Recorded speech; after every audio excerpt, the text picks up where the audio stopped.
السلام علیکم. اگر میں آپ سے کہوں کہ اب ایک ٹائم ایسا آنے والا ہے کہ جب حکومت آپ کو ہر مہینے گھر بیٹھے پیسے دیا کرے گی، وہ بھی بغیر کوئی کام کیے، تو آپ کو کیسا لگے گا؟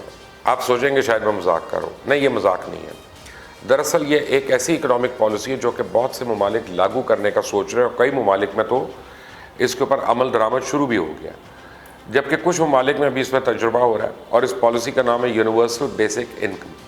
یعنی آج کی اس ویڈیو میں آپ کو بتاؤں گا کہ یونیورسل بیسک انکم ہے کیا، اس کے فائدے اور نقصانات کیا ہیں، کیا ایسا کرنا ممکن ہے کہ حکومت اپنے شہریوں کو ہر ماہ مفت میں پیسے دے یا نہیں، یا کسی بھی حکومت کو کیا ضرورت ہے کہ وہ اس طرح کی پالیسی لے کر آئے. اس کی وجہ کیا ہے؟ اس کی سب سے پہلی وجہ تو یہ ہے کہ جو میں نے آپ کو پہلے اپنی ایک ویڈیو میں بتائی تھی نا، کہ آٹومیشن اینڈ آرٹیفیشل انٹیلیجنس جو ہے، اس کی وجہ سے بے روزگاری بڑھ رہی ہے، اور آنے والے ٹائم میں یہ مزید بڑھے گی. مستقبل قریب میں ہر کسی کو نوکری نہیں مل سکے گی، اس لیے حکومتیں لوگوں کی بنیادی ضروریات پورا کرنے کے لیے ایک بیسک انکم پیکج شروع کرنے کا سوچ رہی ہیں. بہت سے ممالک میں سیلف چیک آؤٹ کاؤنٹرز آ گئے ہیں، جس کی وجہ سے کئی انسان اس کام کے لیے اب رکھنا ضروری نہیں ہے. آج کل روبوٹ جو ہے وہ آ گئے ہیں. ہمارے گھروں میں صفائی اور دوسرے کاموں کے لیے جو ملازمین رکھے جاتے تھے، ان کی بھی ضرورت چند سالوں میں ختم ہو جائے گی. آج کل سیلف ڈرائیونگ کارز بن رہی ہیں، جن کی وجہ سے ڈرائیور رکھنے کی ضرورت نہیں پڑے گی. تو اس سے بھی کافی لوگ جو کسی کے ہاں ڈرائیور کے طور پہ کام کرتے ہیں یا پھر ٹیکسی یا کیب چلاتے ہیں، وہ بے روزگار ہو جائیں گے. جیسے جیسے ٹیکنالوجی بڑھے گی، ہر شعبے میں بے روزگاری ہوتی جائے گی.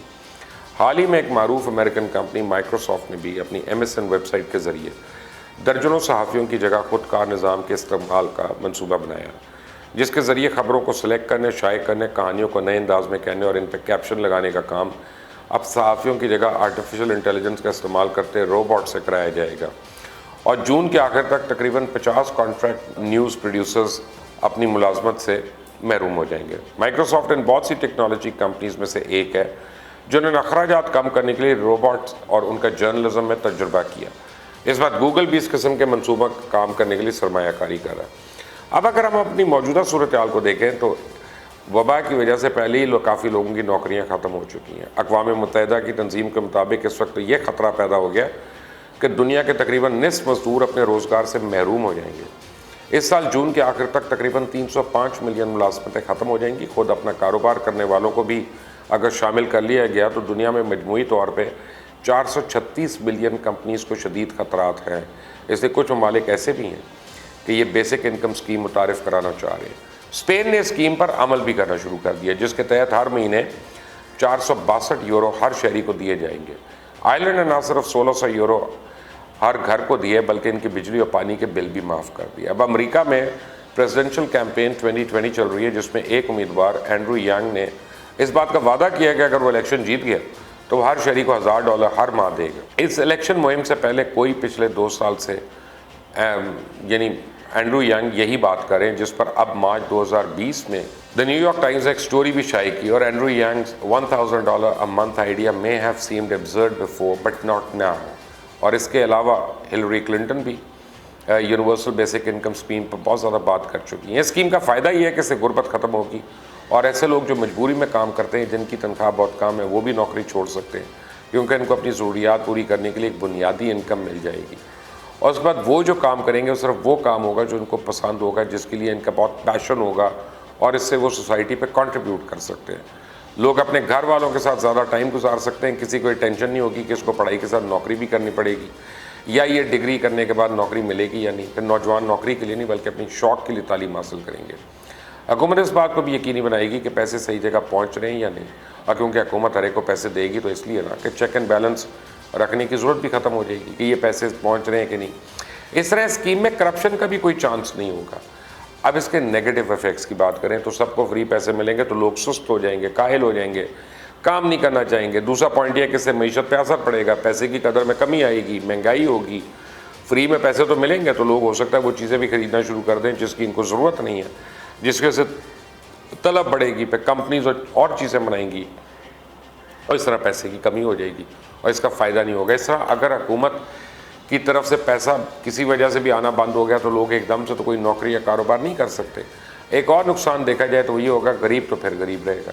مثلاً بیسک انکم غریب کو ملے گی تو اس کی بنیادی ضروریات ہی پوری ہوں گی نا، اور مڈل کلاس کو ملے گی تو اس کے لیے تھوڑے سے زیادہ پیسے ہوں گے. امیر افراد کے لیے تھوڑے پیسے کسی کام کے نہیں ہوں گے. آخری بات یہ ہے کہ حکومت کے پاس یہ پیسہ آئے گا کہاں سے. حکومت اگر اس طرح پیسہ دے گی تو عوام کو اس کے پاس پھر باقی چیزوں کو دینے کے لیے سرمایہ نہیں رہے گا. تو حکومت کو مفت میں عوام کو پیسے دینے کے بجائے تعلیمی نظام, ہسپتال, سڑکیں اور دیگر ضروریات پہ خرچ کرنے چاہیے. لیکن یہ بحث ایسے ہی نہیں شروع ہو گئی. اس پالیسی کو لے کے کئی ممالک میں تجربات بھی کیے گئے اور پھر ان سے حاصل ہونے والے رزلٹ کا انالیسس کیا گیا. سب سے پہلے فن لینڈ میں جنوری 2017 سے 18 تک فن لینڈ کی حکومت نے 2000 بے روزگار افراد کو 560 یورو ہر مہینے دیے.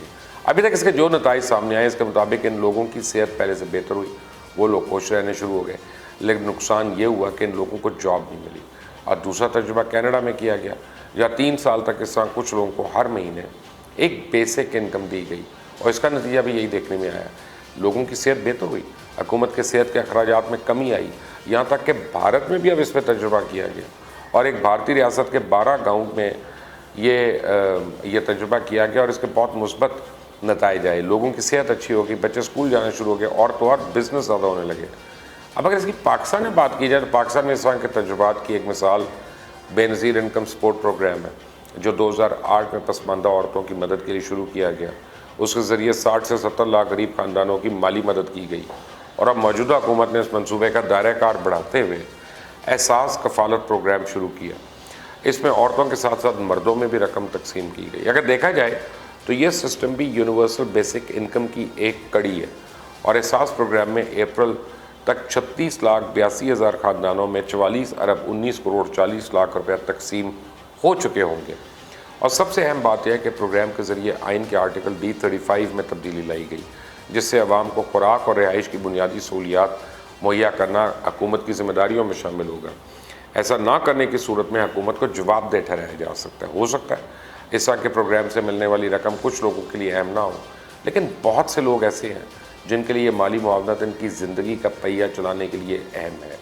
ورلڈ بینک نے بھی اس منصوبے کی تعریف کی ہے کہ اس وقت پاکستان میں غربت کی شرح میں کمی آ رہی ہے, لیکن اب وبا کی وجہ سے ایک بار پھر پاکستان کو مشکل صورتحال کا سامنا ہے. لوگ تیزی سے بے روزگار ہو رہے ہیں. صورتحال مزید کچھ عرصہ چلی تو ریاست کے لیے مزید مشکلات بڑھ سکتی ہیں.